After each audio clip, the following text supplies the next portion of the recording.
Combien de fois avez-vous déjà eu l'impression que votre vie était bloquée, comme si chaque pas était vain, malgré tous vos efforts? À la racine de ce blocage se trouvent presque toujours 3 ennemis: la confusion mentale, les distractions sans fin et l'absence d'une direction claire. La paix et le succès que vous recherchez ne sont pas une récompense lointaine. Ils naissent ici et maintenant, dans le simple acte d'organiser votre esprit et votre quotidien. Les stoïciens le savaient. Le chaos que nous voyons dans le monde extérieur n'est rien d'autre que le reflet de la tempête que nous portons à l'intérieur. Un esprit agité construit une vie désordonnée. Et dans ce labyrinthe, vous perdez votre énergie, votre courage et même la joie de vivre. Mais lorsque vous décidez d'organiser réellement votre vie, le fardeau disparaît et à sa place surgit une force renouvelée. Chaque petite décision devient une brique solide dans la construction de la confiance, du but et des réussites. Comme le disait Épictète, avant d'agir, définis qui tu veux être. C'est la carte qui transforme une idée en destin. Aujourd'hui, nous allons construire ensemble cette carte. 10 pratiques stoïciennes, des outils affûtés de discipline et de clarté qui vont blinder votre esprit contre l'apathie et trancher une fois pour toutes la paralysie qui vous retient. Écrivez dans les commentaires « Aujourd'hui, je choisis d'agir ». Cette déclaration est le premier pas vers votre transformation. Et avant de commencer, je vous demande seulement 2 choses. Aimez cette vidéo et abonnez-vous à la chaîne. Ainsi, ces paroles atteindront ceux qui recherchent plus de clarté. Pratique 1. Concentre-toi sur l'action. La question épique d'Épictète résonne encore aujourd'hui. Combien de temps vas-tu encore attendre pour exiger le meilleur de toi-même? Dans ses méditations, Marc Aurèle réfléchit à quelque chose de puissant. Il dit « Nous savons ce qui est bon pour nous maintenant, mais nous choisissons de remettre à plus tard. Nous nous disons « Je le ferai après » ou « Je le ferai quand les choses se calmeront, quand tout sera revenu à la normale, quand mon esprit sera plus tranquille, quand le temps sera meilleur. » Voilà le grand mensonge que nous inventons pour justifier la procrastination. Procrastiner est une habitude que, comme le disait Sénèque, tous les insensés partagent. Ils vivent toujours en se préparant, en repoussant, en inventant des excuses et en décalant pour plus tard. Mais ce n'est pas ainsi qu'agissent les personnes fortes mentalement. Un stoïcien n'attend pas le moment parfait, il commence à agir. Il rassemble la force, la volonté et la discipline pour affronter ce qui doit être fait, et il le fait immédiatement. Il ne laisse pas pour plus tard, ni pour demain. Le meilleur moment pour commencer quelque chose était hier, ou selon le sujet, le meilleur moment était il y a des années. Mais le deuxième meilleur moment, c'est maintenant. Pense à cela de manière concrète, comme par exemple publier des vidéos sur YouTube en partageant tes compétences. Aujourd'hui, il existe déjà des milliers de personnes célèbres qui enseignent le crochet, qui cuisinent à la maison, qui cousent, qui réparent des objets chez eux, et une infinité d'autres sujets. Elles ne sont pas plus intelligentes, ou peut-être pas plus douées, mais elles ont commencé il y a des années. Et, comme on dit, qui arrive le premier, boit une eau plus pure. Cela signifie que nous devons agir pour parvenir à conquérir ce que nous désirons. Il n'existe pas d'autre temps que le présent. Tout succès dans ta vie est le fruit de choix faits auparavant. Et toute procrastination est l'opposé de cela. C'est comme si tu disais « Je vais attendre pour investir dans mon avenir » ou « Je serai le meilleur de moi-même demain ». Mais peux-tu vraiment te permettre ce luxe? Si tu veux de bons résultats demain, le mois prochain ou l'année prochaine, tu dois commencer à faire les dépôts maintenant. Demande-toi, quelles actions repousses-tu qui pourraient changer ta vie? Ne dis pas que tu le feras plus tard, fais-le maintenant. Sénèque nous avertit que les insensés se préparent toujours à commencer, mais ne commencent jamais. Réfléchis, et si, au lieu de dire « je le ferai plus tard », tu commençais simplement maintenant?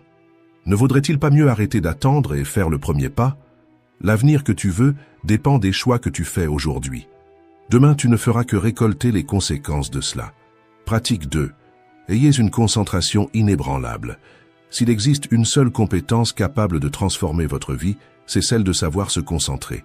Dans un monde plein de distractions, où votre attention est disputée à chaque seconde, se focaliser est devenu rare et justement pour cela, précieux. Celui qui domine la concentration possède un avantage gigantesque. Il parvient à construire, à avancer et à vivre pleinement le présent. Celui qui ne la maîtrise pas se sent comme quelqu'un qui essaie de remplir un seau percé.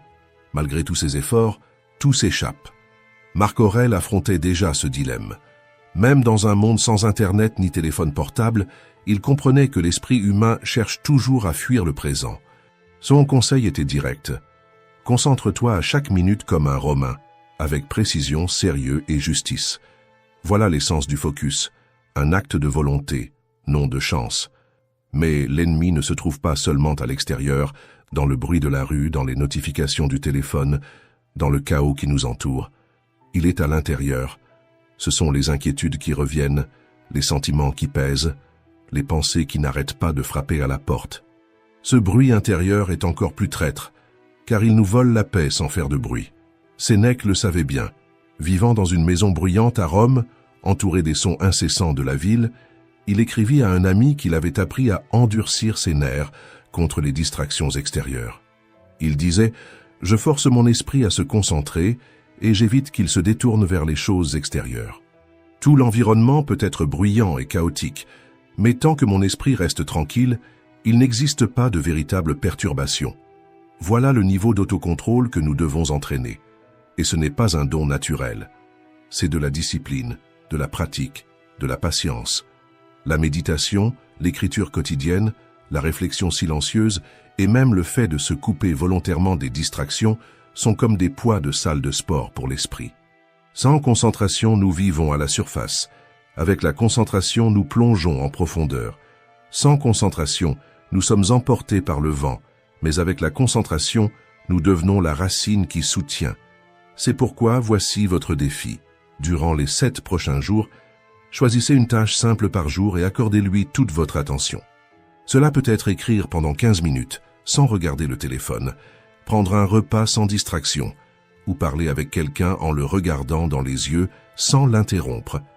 Essayez d'être entier, sans vous diviser.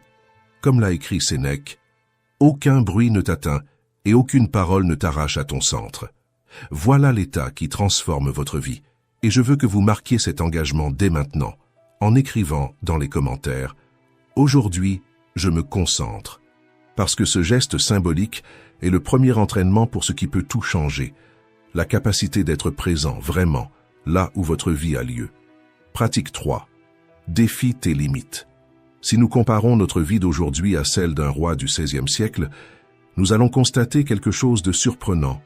Nous vivons avec plus de confort qu'il n'en aurait jamais rêvé. Nous avons de l'eau chaude, des médicaments, de la nourriture en abondance, du confort dans chaque recoin. Mais ce confort a un prix silencieux. Il nous berce, il nous ramollit, il nous fait croire que la vie doit toujours être facile. Et quand la difficulté apparaît, car elle apparaît toujours, nous sommes trop fragiles pour résister. Les stoïciens le savaient déjà. Dans un monde avec beaucoup moins de ressources, ils défendaient l'importance de s'imposer des défis volontaires, d'affronter des inconforts choisis. Car tout comme le corps a besoin d'entraînement pour gagner en force, l'esprit a aussi besoin d'être endurci pour rester ferme face aux tempêtes. Pense à cela. Un muscle qui n'est jamais utilisé s'atrophie. Il en va de même pour ton courage, ta discipline, ta résilience. Si tu ne te mets jamais à l'épreuve, tu restes petit. C'est pour cette raison que nous devons chercher des défis volontairement. Que ce soit affronter le froid sans se plaindre, éteindre son téléphone pendant une journée, s'entraîner jusqu'à transpirer vraiment, se lever plus tôt que la paresse ne le permet. Pas pour l'inconfort en lui-même, mais parce qu'en le traversant, tu découvres que tu peux bien plus que tu ne l'imagines. Voilà donc un défi concret. Pendant les 7 prochains jours, choisis une petite difficulté par jour, physique ou émotionnelle, et affronte-la de face. Cela peut être prendre une douche froide, un café sans sucre, jeûner un repas, monter les escaliers au lieu de prendre l'ascenseur. Mais cela peut aussi être demander pardon, être honnête dans une conversation, supporter le silence sans se distraire. Ce qui compte, c'est entraîner ton esprit à ne pas fuir l'inconfort. C'est dans cette pratique que tu construis une vraie force. Parce que, comme l'a dit Theodore Roosevelt, la vie de confort n'est pas celle qu'il faut souhaiter. Ce qui compte, c'est la vie d'effort, de lutte, de risque et de triomphe. Accepte cet appel. En 7 jours, tu peux ressentir dans ta peau et dans ton cœur la différence de vivre comme quelqu'un qui ne fuit pas l'inconfort, mais qui l'utilise comme un outil de croissance. Pratique 4. Renforce ton corps, renforce ton esprit. Cela peut ne pas sembler être de la philosophie, mais traiter le corps avec rigueur a tout à voir avec la vie que tu veux construire. Quand tu négliges ton corps, tu vis fatigué, sans énergie, dépendant du hasard. Un esprit fragile naît presque toujours d'un corps affaibli. Les stoïciens le savaient. Ils couraient, combattaient, portaient des charges, supportèrent le froid. C'étaient des hommes qui vivaient en mouvement. La phrase « un esprit sain dans un corps sain » prend ici tout son sens. Pour eux, force mentale et physique allèrent de pair. Aujourd'hui, beaucoup de gens se fixent comme objectif de conquérir le corps de leurs rêves ou de se sentir plus forts. Mais quand nous pensons aux philosophes, nous n'imaginons presque jamais des athlètes ou des guerriers. L'image commune est celle de quelqu'un de sédentaire, voûté, hors de forme. Pourtant, les philosophes de l'Antiquité étaient tout le contraire. Socrate était soldat, Cléante fut boxeur, Marc Aurèle chassait et combattait, et Sénèque plongeait dans les eaux glacées du Tibre. Ce n'était pas de la vanité, c'était un entraînement de l'esprit. Sénèque disait « Nous traitons le corps avec rigueur pour qu'il ne devienne pas désobéissant à l'esprit. » Cette phrase porte une vérité intemporelle. Quand le corps se rebelle, l'esprit s'affaiblit. Quand le corps est entraîné, l'esprit gagne en discipline. Le corps est comme une armure qui protège l'esprit. Si tu le négliges, tu deviens fragile. Mais quand tu choisis l'effort physique, une course, un entraînement, même une simple marche, tu entraînes cette voix intérieure qui dit « Je peux, je tiens mes promesses. Mon esprit gouverne mon corps. » Ton corps ne veut presque jamais bouger. Il réclame du repos, invente des excuses, essaie de te convaincre que demain sera mieux. Mais chaque fois que tu te lèves et fais ce qu'il faut, tu ne gagnes pas seulement des muscles. Tu gagnes en clarté, en discipline et en maîtrise de toi. Voilà le véritable pouvoir de l'effort physique. Il t'enseigne que tu es capable de bien plus que tu ne l'imagines. Il transforme la fatigue en énergie, le doute en confiance, la peur en force. C'est pourquoi voici le défi. Durant les 7 prochains jours, impose à ton corps un mouvement. Il peut être le plus simple ou le plus difficile. Peu importe. L'essentiel est que tu l'honores comme un pacte avec toi-même. Chaque fois que tu romps l'inertie et que tu bouges, tu renforces aussi ton esprit. Et à chaque pas dans cette pratique, tu construis non seulement des muscles, mais aussi une âme résiliente, inébranlable et prête à affronter n'importe quelle bataille.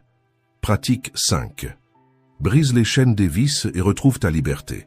Sénèque, avec sa sagesse stoïcienne, nous défie avec une réflexion puissante. Il dit « Montre-moi un homme qui ne soit pas esclave. » Il observait que même les maîtres d'esclaves portaient leurs propres chaînes, comme la responsabilité écrasante de maintenir des propriétés et des vies sous leur domination.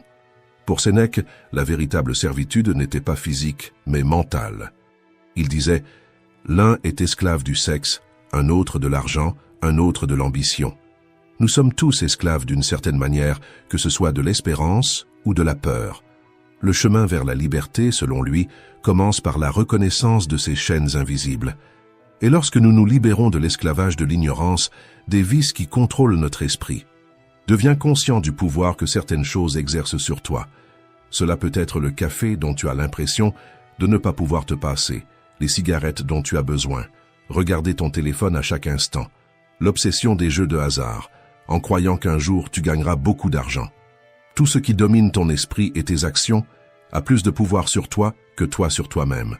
Si tu n'arrives pas à rester sans faire quelque chose, alors cette chose te contrôle. Et voici le point le plus important. Ce n'est pas l'habitude en elle-même qui te définit, mais la dépendance qu'elle crée. Cette soif, ce désir incessant, est ce qui doit être remis en question.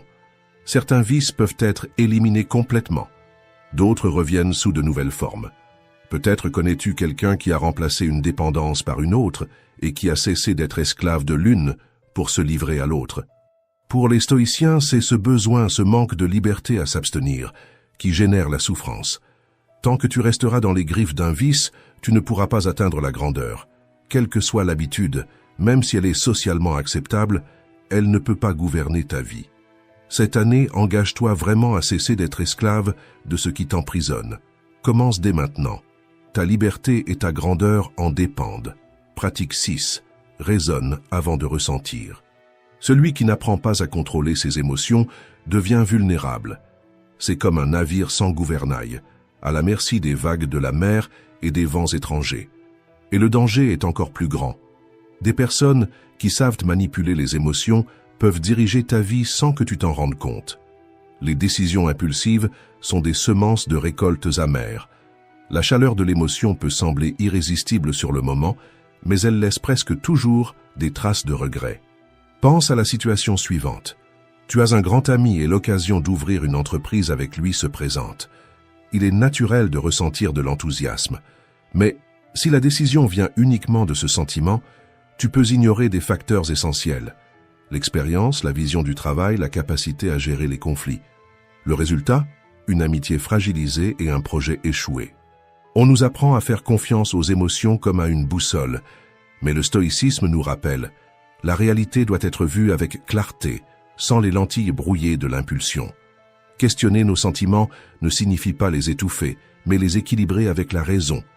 Et cela ouvre un espace de liberté intérieure.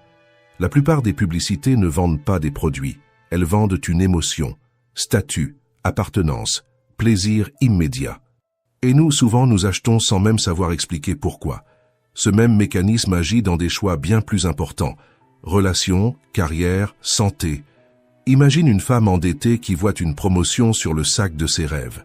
L'impulsion crie « c'est maintenant ou jamais ». La raison murmure « ce n'est pas le moment ». Si elle cède à l'émotion, elle s'enfonce encore davantage. Si elle écoute la raison, elle plante la semence d'un avenir plus stable. Pense à celui qui, pris par la colère, répond immédiatement à un message et détruit une relation, ou à celui qui, dominé par l'euphorie, dit oui à tout et ensuite se noie dans des engagements qu'il ne peut pas tenir. L'émotion lâchée, sans filtre, nous conduit à l'erreur. Voilà l'invitation. Mets un filtre rationnel dans tes choix. Il ne s'agit pas d'éliminer le cœur, mais de lui donner une compagnie, l'esprit clair. Quand la raison et l'émotion avancent ensemble, tes décisions ne sont pas des réactions aveugles, mais des choix conscients. Voici ton défi pratique. Durant les 7 prochains jours, avant toute décision importante, accorde-toi un temps de pause. Demande-toi, si je n'étais pas envahi par l'émotion, ferais-je encore ce choix? Écris la réponse. Cette habitude simple peut éviter des chutes profondes et ouvrir un espace pour des décisions qui construisent et non qui détruisent ton avenir. Souviens-toi, l'émotion est le feu qui fait avancer, mais la raison est la main qui tient la torche. Seuls, l'un comme l'autre aveugle. Ensemble, ils éclairent le chemin. Pratique 7. Construis ta valeur intérieure. Rien n'est plus fragile que de dépendre de l'admiration des autres. Si ta valeur naît des applaudissements extérieurs, tu vivras toujours comme un esclave. Aujourd'hui célébré, demain oublié. Sénèque nous avait déjà avertis. Celui qui cherche l'approbation d'autrui place son bonheur entre les mains des autres. Et c'est exactement ce qui se passe quand nous laissons les éloges ou les critiques définir qui nous sommes. Dès l'enfance, nous sommes conditionnés à croire que nous n'avons de valeur que lorsque nous plaisons. Quand l'enfant est félicité uniquement pour sa note, il apprend à se voir à travers son bulletin. Quand l'adulte reçoit des applaudissements au travail, il a l'impression que c'est seulement à ce moment-là qu'il est digne. C'est la prison invisible qui nous accompagne. Mesurer sa propre vie avec la règle des autres. Mais le stoïcisme nous invite à briser cette illusion. Il nous rappelle que la véritable authenticité ne vient pas de la condition sociale, de l'apparence ou de ce que nous pouvons offrir, mais de la conscience ferme de qui nous sommes réellement. Les opinions changent comme le vent. Un jour tu es exalté, le lendemain tu es critiqué. C'est là que la métaphore prend tout son sens. Pense à une statue exposée sur une place publique. Un jour, elle reçoit des fleurs à ses pieds. Le lendemain, elle est la cible d'insultes et de mépris. Mais la pierre demeure la même. Ainsi dois-tu être, ferme, solide, avec une valeur qui naît de l'intérieur, non de l'oscillation des voies extérieures. Construis ton mérite par ce que tu fais, par le caractère que tu montres chaque jour, par l'effort que personne ne voit. Le vrai bonheur surgit lorsque tes actions sont alignées à ta nature la plus authentique, lorsque tu fais ce que tu considères juste, même si personne ne te regarde. Ne laisse pas l'opinion d'autrui dicter ta valeur. Le monde oscillera, les gens changeront, mais toi, tu dois être le rocher qui demeure. Et je te propose un geste symbolique. Écris dans les commentaires « Ma valeur vient de moi », car à partir de ce moment, tu cesses d'être l'otage des voix extérieures et tu commences à construire la forteresse que personne ne peut abattre, la confiance en toi.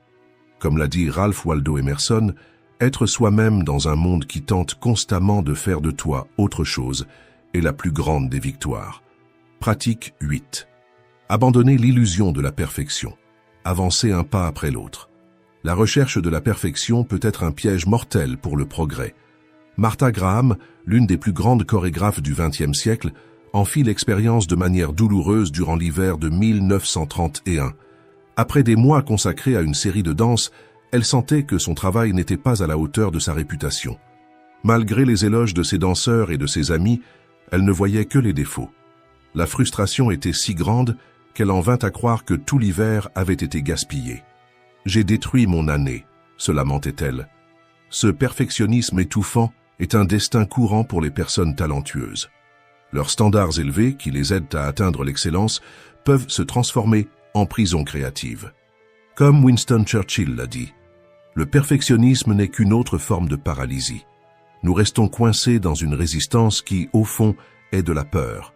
Peur d'échouer, de ne pas être assez bon, d'affronter la vulnérabilité d'exposer notre travail et d'être jugé. Les stoïciens comprenaient bien ce combat. Ils ne prônaient pas le perfectionnisme, mais le progrès. Pour eux, l'excellence venait de l'effort constant pour s'améliorer, un jour après l'autre. Épictète, dans l'un de ses enseignements, disait « Est-il possible d'éviter les erreurs?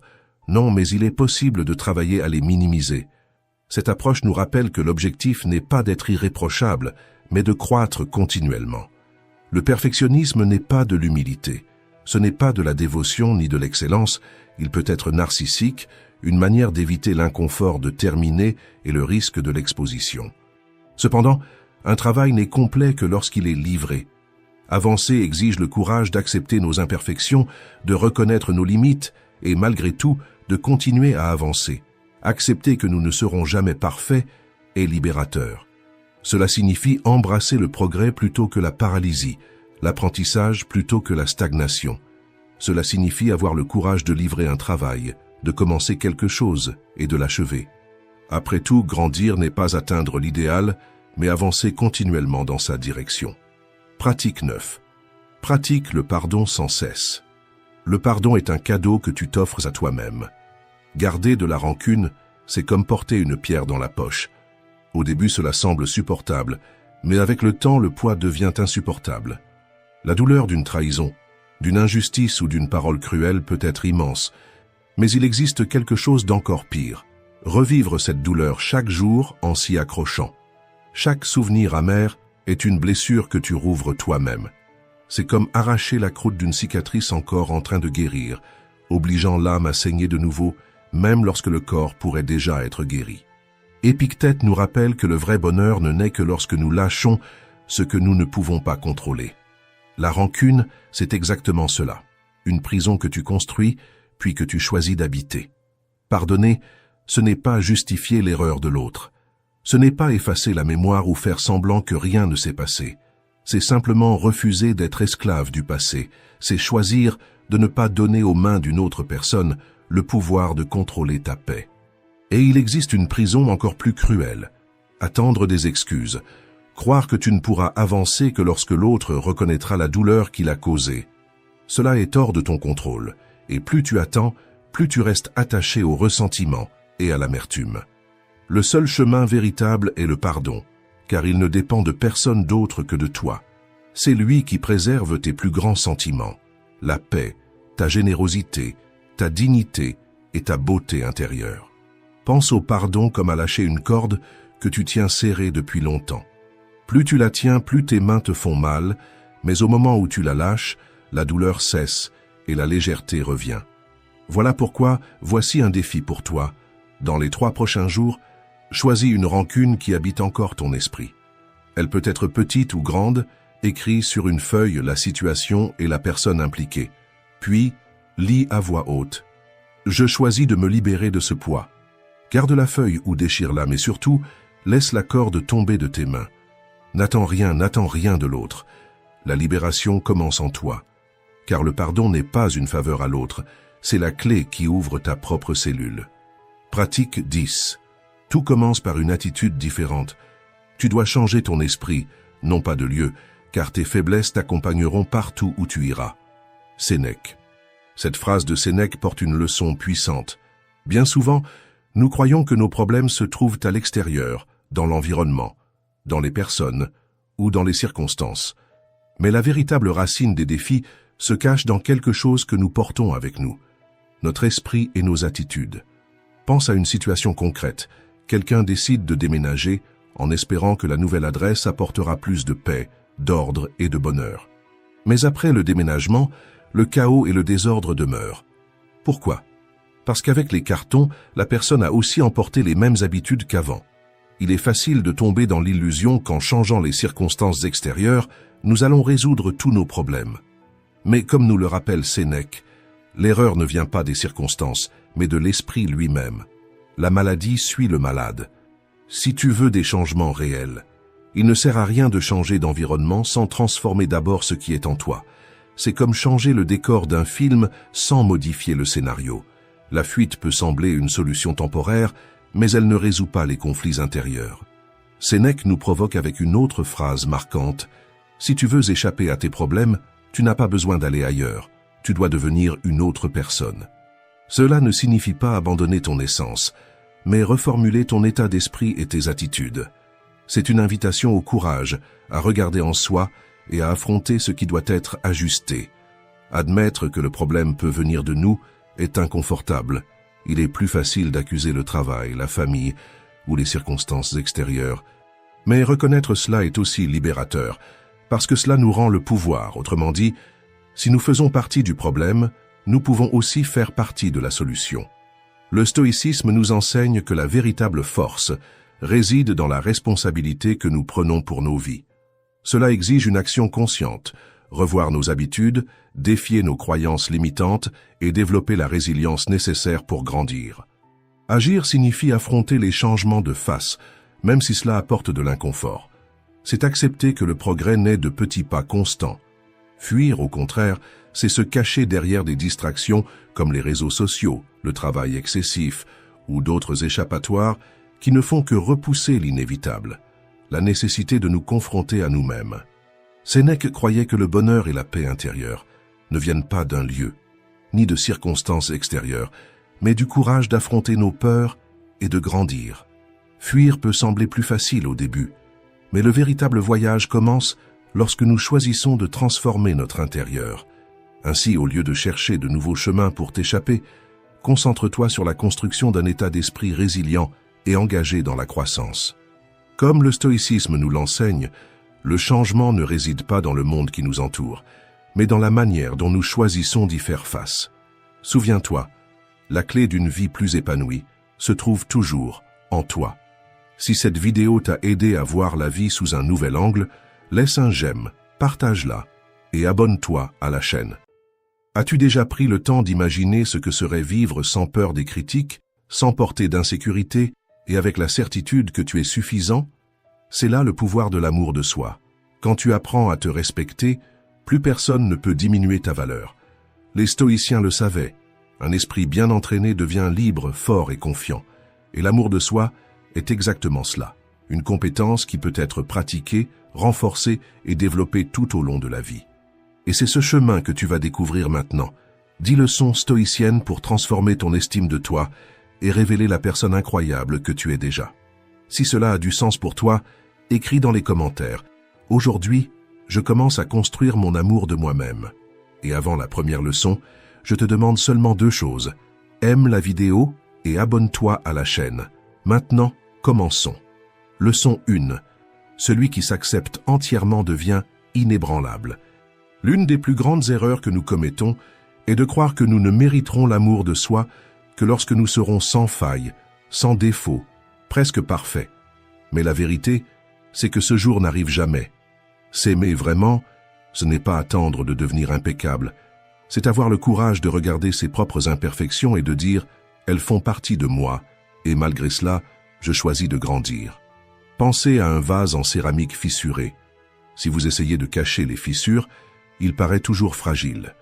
Mais si vous les acceptez et les remplissez d'or, comme dans le kintsugi japonais, ce qui était autrefois un défaut devient beauté, force et identité. C'est ainsi aussi pour vous. Vos failles peuvent être votre faiblesse si vous les cachez, mais elles peuvent devenir votre force si vous les assumez et les transformez. Sénèque disait que personne n'est assez sage pour n'avoir rien à apprendre.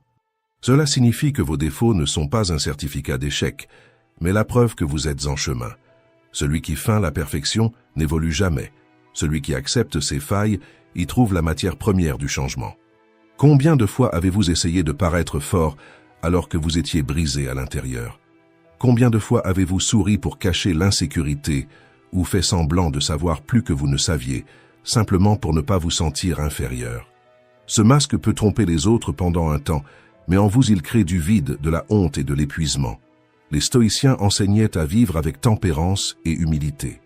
Cela ne signifie pas se soumettre à ses défauts, mais avoir le courage de les reconnaître et de travailler dessus un par un. Votre impatience peut devenir discipline. Votre insécurité peut devenir prudence. Votre obstination peut devenir persistance. Chaque faille contient un potentiel caché, mais vous ne le découvrez que lorsque vous cessez de nier qu'elle existe. Pratique stoïcienne d'aujourd'hui. Choisissez un défaut que vous avez l'habitude de cacher ou de nier. Écrivez comment il vous a déjà nui dans le passé, et ensuite, notez une façon de le convertir en vertu.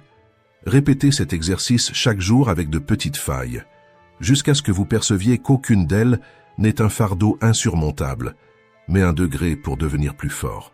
Si cette leçon a résonné en vous, écrivez dans les commentaires « Aujourd'hui, je choisis de transformer mes défauts en force ». Car celui qui accepte ses défauts ne rougit pas de ce qu'il est. Il devient libre de grandir, pas à pas, sans avoir besoin de feindre la perfection. Leçon 2. Le pouvoir de se connaître soi-même. S'aimer de manière inébranlable ne commence pas par des phrases positives ou des compliments venus de l'extérieur, mais par quelque chose de beaucoup plus profond. La connaissance de soi. Tu peux réussir, obtenir du respect, même paraître confiant, mais si tu ne sais pas qui est derrière tes choix, tout s'écroule à la première critique, au premier échec ou au premier faux éloge qui t'envoûte. Pense à un arbre. Plus ses racines sont profondes, moins il chancelle face au vent violent. Il en va de même pour toi. Lorsque tu connais tes racines, tes valeurs et tes limites, aucune tempête extérieure ne peut arracher ta paix. Sénèque disait « Aucun vent n'est favorable à celui qui ne sait pas où il va ». Et c'est là l'essence de la connaissance de soi, savoir quel est ton or. Parce que celui qui ne se connaît pas vit perdu, et vivre perdu, c'est vivre fragile. Le problème, c'est qu'on nous a appris à plaire avant de nous comprendre. Combien de fois as-tu accepté une invitation que tu ne voulais pas, juste pour ne pas décevoir?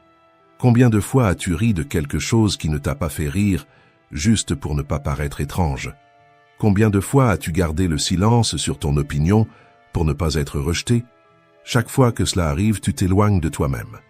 Et plus tu t'éloignes, plus il devient difficile de faire confiance à tes propres décisions, jusqu'à ce qu'arrive un moment où tu as l'impression de vivre la vie des autres, mais pas la tienne.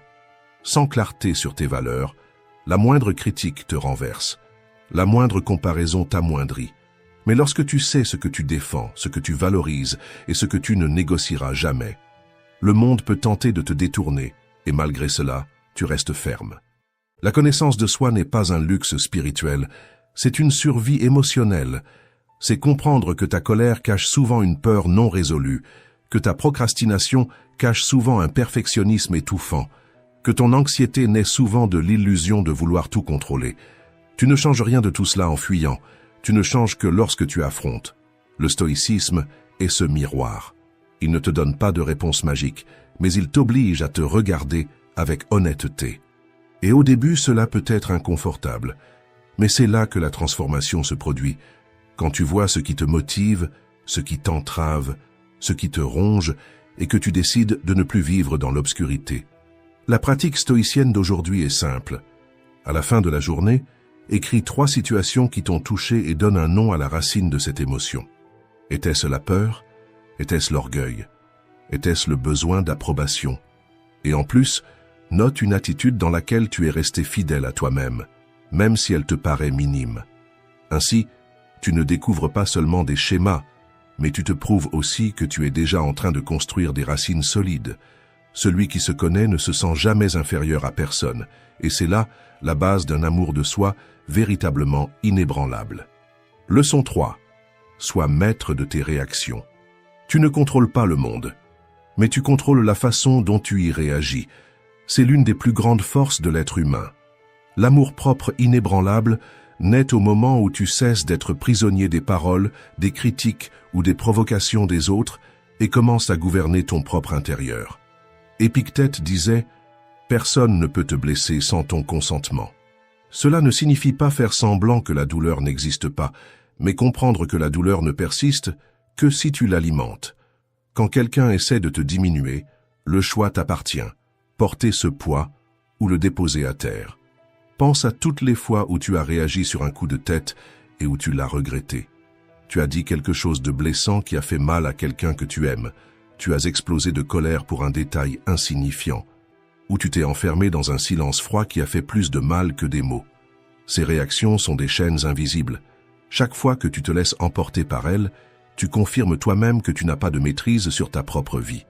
Marc Aurèle, même en tant qu'empereur, était insulté et défié quotidiennement. Pourtant, il écrivait pour lui-même « Si quelqu'un t'offense, c'est lui qui se dégrade, pas toi ». Cette clarté est libératrice. Le monde peut être bruyant et chaotique, mais tu peux rester calme comme une rivière profonde. À la surface, il y a des vagues, mais au fond règne le silence. La maîtrise de soi n'est pas la froideur, c'est la sagesse. C'est ne pas remettre ta paix entre les mains de ceux qui ne savent pas la valoriser. C'est se rappeler que la colère peut surgir, mais que la réponse est ton choix. Chaque fois que tu fais une pause, que tu respires et que tu décides de répondre avec sérénité, tu envoies à toi-même un message puissant. Je respecte mon propre calme. Les stoïciens pratiquaient la praemeditatio malorum, imaginer les difficultés avant qu'elles n'arrivent, pour entraîner l'esprit à ne pas être surpris. Toi aussi, tu peux pratiquer quelque chose de simple. Choisis un déclencheur qui a l'habitude de voler ta paix. Cela peut être une critique, un retard, une parole dure, et décide à l'avance de la façon dont tu répondras. Ainsi, quand la situation arrivera, tu auras déjà répété le calme. Une autre pratique est la distanciation. Observe tes pensées comme des nuages passant dans le ciel. Colère, peur, anxiété, toutes apparaissent, mais aucune n'a besoin de te dominer. Quand tu comprends que ce n'est pas chaque émotion qui définit qui tu es, mais ce que tu choisis de cultiver, tu découvres une liberté que personne ne peut t'enlever. Et voici la vérité. La maîtrise de soi est l'armure invisible de l'amour-propre. Parce que lorsque tu domines tes réactions, ni le chaos extérieur, ni les paroles des autres, ni même tes émotions les plus fortes n'ont de pouvoir sur toi. Tu deviens maître de toi-même, et cela, c'est la liberté. Quand tu ressens une impulsion forte, fais une pause de 3 respirations profondes avant d'agir ou de répondre. Ce simple choix interrompt l'automatisme et te rend le contrôle. Car celui qui gouverne ses réactions découvre qu'il n'a plus besoin de contrôler le monde, il lui suffit d'apprendre à se contrôler lui-même. Leçon 4. Le courage de se respecter. S'aimer soi-même demande le courage de se choisir. Et se choisir signifie comprendre que tout ne mérite pas votre présence, que tout le monde n'a pas droit à votre temps, que n'importe quelle voix ne mérite pas votre énergie. Fixer des limites, ce n'est pas éloigner les gens, c'est protéger la dignité de votre vie. Beaucoup confondent générosité avec soumission. Ils croient que dire non est un manque de bonté, alors qu'en réalité, c'est la forme la plus honnête de l'amour de soi. Parce que celui qui ne dit jamais non peu à peu, finit par dire non à lui-même, et cela coûte cher.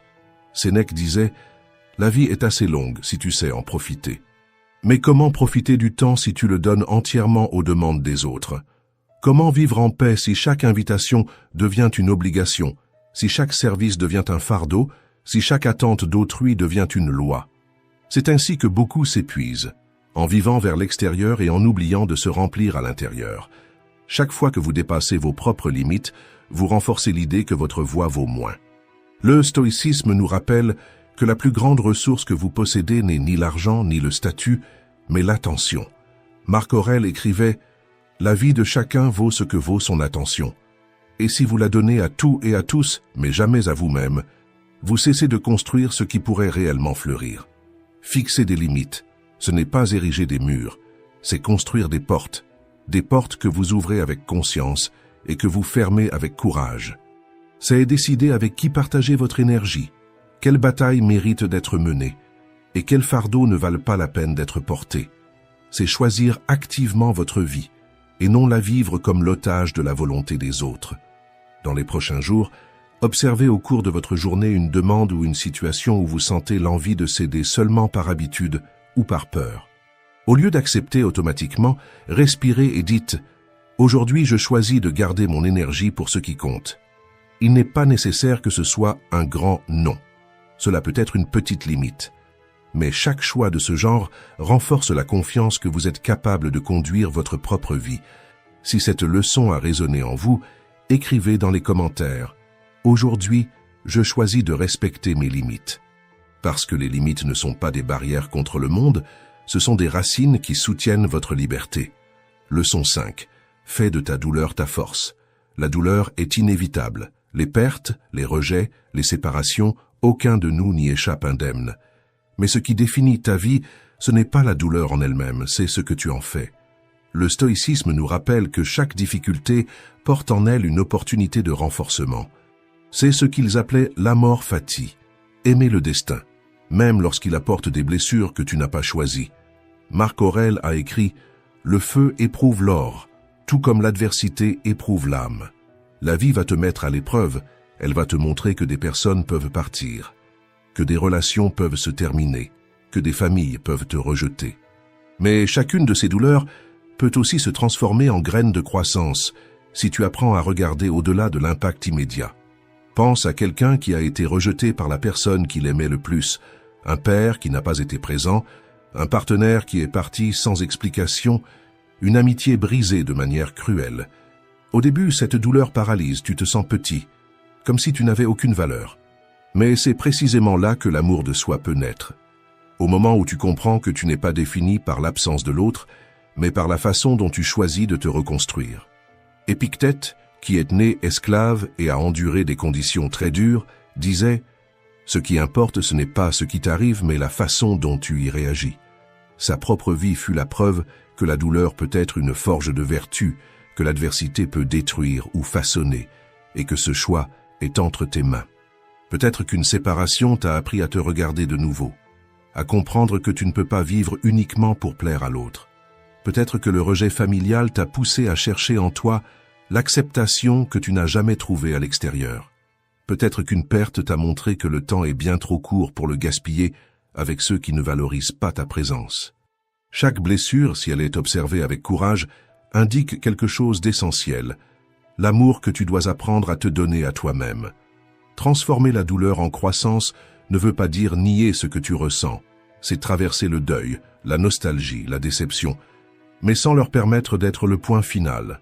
C'est pleurer quand c'est nécessaire, mais se relever ensuite. C'est ressentir le manque, mais aussi se reconstruire à partir de lui. C'est dans ce mouvement que l'amour de soi se renforce. Quand tu comprends que tu n'as pas besoin d'être détruit par ce qui te fait souffrir. La pratique stoïcienne est simple. Choisis une douleur qui pèse encore sur toi. Demande-toi, qu'est-ce que cela m'a appris sur ce que je mérite? Qu'est-ce que cette expérience a changé en moi? Écris les réponses. Transforme cette blessure en un apprentissage écrit pour te rappeler qu'elle n'a pas été seulement une perte, mais aussi la naissance d'une version plus consciente de toi-même. Et si cela a eu du sens pour toi, laisse en commentaire. Aujourd'hui, je choisis de grandir avec mes douleurs. Parce que chaque cicatrice que tu portes n'est pas un signe de faiblesse, mais la preuve que tu as survécu, appris et que tu marches désormais avec plus de force et plus d'amour pour toi-même. Leçon 6. Choisis des connexions qui inspirent à la croissance, pas des relations qui t'affaiblissent. L'amour-propre ne se mesure pas seulement dans le silence de ton esprit, mais aussi dans les choix que tu fais autour de toi, parce que ceux que tu laisses rester dans ta vie façonnent qui tu deviens.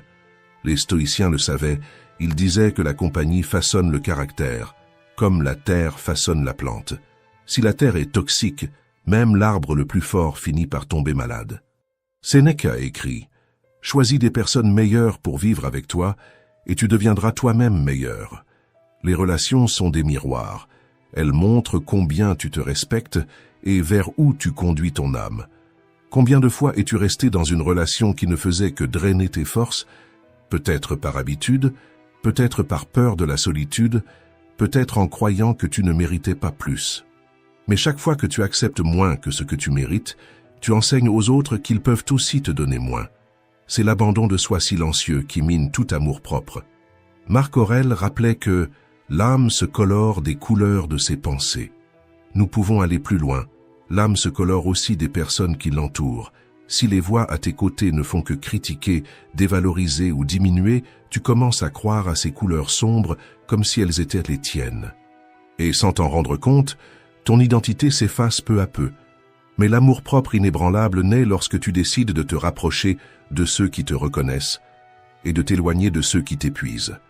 C'est lorsque tu découvres que tu n'as pas besoin de mendier de l'attention, ni de prouver constamment ta valeur.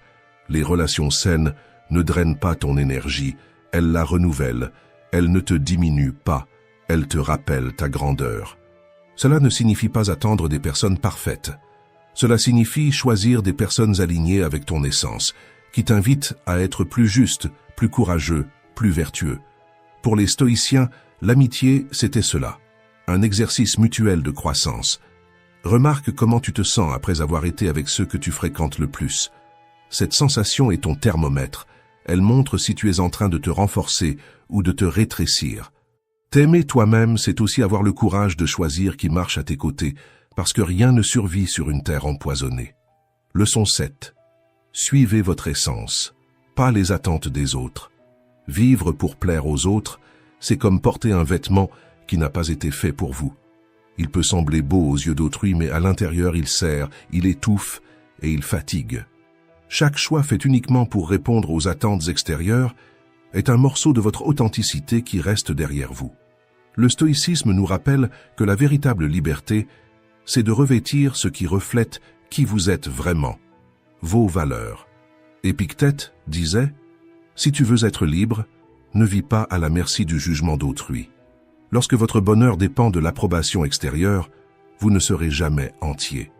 Mais lorsque vous décidez de guider votre vie selon ce en quoi vous croyez, vous découvrez une force que personne ne peut vous voler. Pensez au nombre de fois où vous avez suivi un chemin qui n'avait rien à voir avec vous, uniquement parce que c'était ce qu'il fallait faire. Les études choisies pour faire plaisir aux parents, le travail accepté pour ne pas décevoir, la relation maintenue par peur de ce que les autres allaient penser. En surface, ce sont des choix qui paraissent sûrs. À l'intérieur, ce sont des prisons silencieuses. Marc Aurèle écrivait « Si c'est juste, fais-le. Si c'est injuste, ne le fais pas. » Aussi simple que puissant. Vos valeurs sont votre boussole. Quand vous agissez en accord avec elles, l'esprit trouve la paix même si le monde critique. Mais lorsque vous les abandonnez, l'âme se fragmente et rien n'est plus douloureux que de s'échanger contre des applaudissements. Demandez-vous, qu'est-ce qui est essentiel pour moi? La justice? Le courage? L'honnêteté? La discipline? Chaque réponse est un pilier qui soutient votre vie. Et lorsque ces piliers sont solides, aucune opinion extérieure ne peut vous faire tomber. Vous savez qui vous êtes et ce que vous défendez. Voilà l'amour de soi en action. Sénèque disait « La plus grande richesse est de vivre satisfait de soi-même. » Cette satisfaction ne naît pas de conquêtes extérieures, mais de la sensation intime d'être aligné avec sa propre vérité. Lorsque vos choix reflètent vos valeurs, il n'y a pas de regret, seulement de l'apprentissage. S'aimer soi-même, c'est ne pas avoir besoin de masque. C'est se regarder dans le miroir et reconnaître quelqu'un d'authentique, qui ne vit pas pour plaire, mais pour honorer sa propre âme. Et quand vous vivez ainsi, l'amour de soi cesse d'être fragile et devient votre plus grande forteresse. Leçon 8. Laisse aller ce qui ne sert plus. Très souvent, nous portons des poids qui n'ont plus de sens, des relations où le respect s'est perdu, des croyances qui nous rétrécissent, des habitudes qui nous épuisent, ou même des souvenirs qui nous retiennent à ce qui est déjà passé. Le stoïcisme nous enseigne que cet attachement ne renforce pas, il ne fait que prolonger la souffrance. S'aimer, c'est avoir le courage de lâcher ce qui a déjà accompli son rôle. Épictète disait « Ce n'est pas la possession qui nous emprisonne, mais l'attachement à la possession. C'est cela qui nous épuise, non pas les choses en elles-mêmes, mais l'insistance à ne pas les laisser partir. » La vie est impermanente. Essayer de tout retenir avec force, c'est comme tenter de retenir de l'eau entre ses doigts.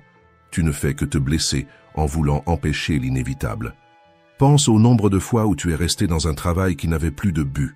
Répéter une habitude qui vidait ton énergie ou insister dans une relation qui n'était déjà plus réciproque. Cet attachement ne te protège pas. Il ne fait que retarder ton évolution. Chaque fois que tu insistes sur ce qui est déjà terminé, tu envoies un message clair à toi-même. Je ne fais pas confiance à ma capacité de recommencer. Marc Aurèle rappelait, le changement est la loi de la nature. Résister au changement, c'est lutter contre la vie elle-même. Et souvent, ce qui aujourd'hui semble être une perte, se révèle demain comme une libération. Le détachement n'est pas le vide, c'est l'espace. C'est retirer des pierres du sac à dos pour que le chemin devienne plus léger. Les stoïciens ne voyaient pas le détachement comme de la froideur, mais comme de la sagesse. Tu peux aimer profondément quelque chose ou quelqu'un, sans dépendre de cela pour être entier. Parce que quand la vie change, et elle change toujours, tu restes solide, puisque ta valeur ne se trouve pas dans les choses qui peuvent s'en aller, mais dans ce que tu es. Regarde quelque chose de simple que tu continues à tenir par peur. Cela peut être un objet oublié dans l'armoire, une habitude automatique qui ne fait que t'user ou un souvenir qui apporte encore de la douleur. Qu'est le courage de te demander « Cela vaut-il encore pour ma vie ou cela ne fait-il que me retenir ?» Et si la réponse est que cela ne fait que te retenir, fais un pas de détachement. Jette, termine, libère. Le geste peut sembler petit, mais chaque détachement renforce la confiance que tu peux vivre plus léger. Parce que s'aimer, c'est aussi faire confiance. Confiance que tu peux aller de l'avant. Confiance que de nouveaux chemins s'ouvrent lorsque tu te libères. Confiance que perdre n'est pas la fin, mais le début d'un nouveau commencement. Leçon 9. Restez en paix quand tout est incertain. La vie est faite d'imprévus. Les emplois s'arrêtent, les relations changent, la santé fluctue, les projets s'effondrent. Tout peut basculer du jour au lendemain. Mais tandis que beaucoup s'épuisent à vouloir contrôler l'incontrôlable, le stoïcisme nous rappelle que la sérénité naît d'une simple décision. Ne pas livrer ta paix à ce qui ne dépend pas de toi. Marc Aurèle disait « Si c'est entre tes mains, fais-le. Si ça ne l'est pas, accepte-le. » Cette distinction est l'une des plus grandes clés de l'amour de soi. Parce que lorsque tu dépenses ton énergie sur ce que tu ne peux pas changer, tu cesses d'investir dans ce que tu peux vraiment transformer. L'incertitude est inévitable, mais elle n'a pas besoin d'être une ennemie. Elle peut être une invitation à la confiance. Les stoïciens pratiquaient le détachement face à l'avenir en se rappelant chaque jour que la seule certitude, c'est le présent. Et dans le présent, il y a toujours quelque chose que tu peux faire. Pense à toutes les nuits que tu as déjà perdues à essayer de prévoir demain. Aucune inquiétude n'a accéléré les événements. Elle n'a fait que drainer tes forces. L'anxiété te fait vivre 2 fois la même douleur, une fois dans ton imagination et une autre dans la réalité. Cultiver la sérénité, c'est refuser de souffrir par anticipation. Épictète disait « Les choses ne nous affectent pas, mais l'opinion que nous en avons. » L'incertitude ne devient tourment que lorsque tu crois devoir la contrôler. Mais lorsque tu apprends à faire confiance à ta propre résilience, tu découvres que tu peux traverser n'importe quel scénario, et cette confiance est l'amour de soi sous sa forme la plus pure. Les stoïciens avaient un exercice appelé praemeditatio malorum. Imaginer les difficultés possibles avant qu'elles n'arrivent. Non pas pour vivre dans le pessimisme, mais pour entraîner l'esprit. Ainsi, lorsque la vie surprend, tu n'es pas écrasé par l'imprévu. Tu t'es déjà préparé, tu t'es déjà fortifié, tu sais déjà que tu peux traverser. La sérénité face à l'inconnu naît aussi d'une foi simple. Tu ne contrôles pas demain, mais tu te contrôles toi-même. Tu peux ne pas savoir ce qui va arriver, mais tu sais que tu ne t'abandonneras pas et cette certitude suffit. Au fond, cultiver la sérénité, c'est comme marcher au milieu du brouillard. Tu ne vois pas tout le chemin, mais tu vois toujours l'étape suivante. C'est inspirer profondément, lâcher ce qui n'est pas entre tes mains et avancer fermement dans ce qui peut être fait maintenant. Celui qui apprend à embrasser l'incertitude ne craint pas l'avenir, parce qu'il a déjà découvert qu'il est plus grand que n'importe quel changement. Leçon 10. Accepte tout en toi, force, fragilité, lumière et ombre. Le véritable amour de soi n'est pas de nier qui tu es, mais d'embrasser toutes les parties de toi. Les stoïciens savaient que personne n'est fait uniquement de calme et de vertu. Nous portons tous des failles, des émotions intenses et des peurs cachées. Le secret ne réside pas dans le fait de se diviser entre ce que l'on aime et ce que l'on rejette, mais dans le fait de devenir entier. Marc Aurèle, dans ses méditations, reconnaissait des moments d'impatience, de tristesse et de faiblesse. Il ne se condamnait pas pour cela. Il utilisait chaque note comme une leçon. Cette honnêteté envers lui-même est l'un des plus grands signes de force. S'aimer, c'est accepter sa propre humanité. Lorsque tu rejettes certaines parties de toi, tu vis en guerre intérieure. C'est comme assembler un puzzle et cacher les pièces qui ne semblent pas jolies. Le tableau n'est jamais complet. Ce n'est que lorsque tu acceptes à la fois tes victoires et tes défaites, ton courage et aussi tes peurs, que tu trouves la paix de la complétude. Épictète disait que l'homme sage n'a pas honte des choses humaines. Cela signifie que nous n'avons pas besoin de feindre la perfection. La colère, l'envie ou la tristesse ne te définissent pas. Ce sont des états passagers. Les intégrer, c'est reconnaître que même dans l'ombre se cache de l'or. L'amour de soi n'est pas de porter un masque invincible. C'est pouvoir regarder à l'intérieur et dire « Je suis suffisant exactement tel que je suis ». Cette acceptation ouvre l'espace à la transformation. Tu cesses de gaspiller ton énergie à lutter contre toi-même et tu commences à utiliser chaque partie comme carburant pour grandir. Les stoïciens valorisaient l'unité de l'âme. Lorsque tu agis en accord avec tes valeurs, que tu accueilles tes limites et que tu choisis malgré tout d'avancer, tu crées une force inébranlable. Cette intégrité fait en sorte que rien d'extérieur ne puisse ébranler ce que tu as construit en toi. Pense au nombre de fois où tu t'es jugé pour t'être senti vulnérable. Au lieu de te condamner, apprends à changer le ton de ton discours intérieur. Remplace les mots durs par l'accueil, la colère par la compréhension, l'intolérance par la patience. Presque toujours, le monde est déjà prêt à nous juger, à nous critiquer et même à nous offenser. Ne permets pas que ton propre esprit devienne l'une de ces voix. Apprends à construire un véritable amour de soi. Non pas celui qui ignore tes failles, mais celui qui les regarde avec courage et les transforme en progrès. Progrès moral, intellectuel, émotionnel, spirituel, social et même financier. Dans tous les domaines de ta vie, engage-toi à être, avant tout, la meilleure personne pour toi-même. Parce que ce n'est que lorsque tu es bon envers toi que tu as la force de donner le meilleur au monde. Intégrer lumière et ombre, c'est vivre entier.